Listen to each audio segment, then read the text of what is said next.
M Sundar டைரக்ஷன்ல அஜித் தேஜ், ஸ்வேதா, நமோ Narayana, K Bhagyaraj நடிப்புல வெளியே இருக்கிற அந்த 7 நாட்கள் படம் எப்படி இருக்குன்னு தான் இந்த வீடியோல பார்க்க போறோம். வானியல் ஆராய்ச்சி மாணவராக புதுமுக ஹீரோ அஜித் தேஜ் 300 ஆண்டுகளுக்கு ஒரு முறை நிகழும் சூரிய கிரகணத்தை ஒரு பழமையான டெலஸ்கோப் மூலமா ரிசர்ச் செஞ்சுட்டு வந்துட்டு இருக்காரு. அப்போது அவருக்கு ஒரு சூப்பர் பவர் கிடைக்குது. அதாவது ஒருவர் கண்ணை பார்த்து அவர் எப்போது இறப்பார் அப்படிங்கறத துல்லியமா சொல்ற பவர் அவருக்கு கிடைக்குது.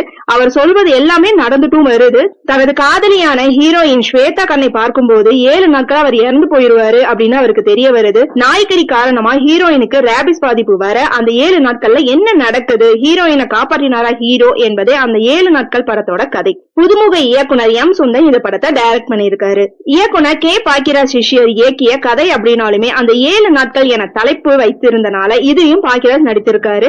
அந்த படத்துக்கும் இந்த கதைக்கும் துளியும் சம்பந்தம் இல்லைங்க. புதுமுக ஹீரோ அஜித் தேஜ் காதல் காட்சிகள்ல அந்த சூப்பர் பவரால அவதிப்படும் காட்சிகள்ல காதலியோட எதிர்காலம் குறித்து தவிப்பவராக ஓரளவு சுமாரா நடிச்சிருக்காரு. ஹீரோவுக்கான மெட்டீரியல் அவரிடம் ரொம்பவே கம்மியா இருக்கு. இடைவேளைக்கு அப்புறம் அவர் நடிக்க கொஞ்சம் வாய்ப்பு கிடைச்சிருக்கு. ரேபிஸால பாதிக்கப்பட்ட ஹீரோயினை குணப்படுத்த அவரை கொடைக்கானலுக்கு அழைத்து செல்லும் காட்சிகள், அங்கே நடக்கும் விஷயங்கள் ஓகேவா இருக்கு. கிளைமேக்ஸ்ல ஹீரோயினை காப்பாற்ற ஆக்ஷனுக்கு போறாரு. அது மட்டுமே அவரோட பிளஸ்ன்னு சொல்லலாம்.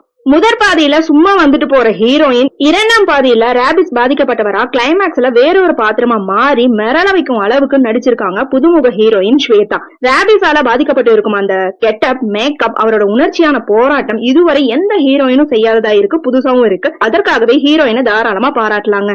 மந்திரியாக வரும் கே பாக்கியராஜ், ஹீரோ அப்பாவாக வரும் நமோ நாராயணன் நல்ல கூட்டணி அப்படின்னாலுமே அவங்க சம்பந்தப்பட்ட சீன்கள் ரொம்பவே ஏமாற்றமா தான் இருக்கு. பிளாஷ்பேக்ல மலைவாசியாக வரும் தலைவாசல் விஜய் சம்பந்தப்பட்ட உருக்கமான காட்சிகள், நாய்க்கடிக்கு ஆயுர்வேத மருந்து கொடுக்கும் அந்த சாமியார் கேரக்டர் மனசுல நிக்குதுன்னே சொல்லலாம். ஆனாலும் பெரும்பாலான காட்சிகள்ல அழுத்தம் இல்லாம தான் போகுது.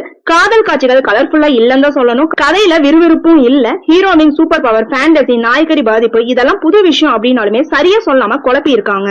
சூரிய கிரகணம் சம்பந்தப்பட்ட மூட நம்பிக்கை, கண்களை பார்த்து சொல்லும் சூப்பர் பவர், நாய்க்கடி ஆயுர்வேத மருந்து, காதலுக்காக அப்படி நடிக்கும் ஹீரோ என பல விஷயங்கள் நம்ப முடியாததா இருக்கு. சச்சின் சுந்தரோட பாடல்கள், பின்னணி இசை சுமாரா இருக்கு. அந்த ரேபிஸ் பாதிப்பு சண்டை காட்சியில் கோபிநாத் கேமரா ஒர்க் ஓகேவா இருக்கு. கடைசி அரை மணி நேரம் படம் மட்டுமே உருப்படியா இருக்குங்க. மத்தபடி புதுமுகங்கள், வலுவில்லாத திரைக்கதை, நம்ப முடியாத காட்சிகள், சுவாரஸ்யமே இல்லாத விஷயங்கள் படத்தை ரொம்பவே தத்தளிக்க வச்சிருக்கு.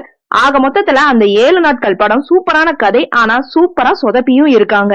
ஓகே ஃப்ரெண்ட்ஸ், நெக்ஸ்ட் வீடியோல பார்க்கலாம். இந்த வீடியோ உங்களுக்கு பிடிச்சிருந்தா லைக், ஷேர், சப்ஸ்கிரைப் பண்ணுங்க. தேங்க்யூ.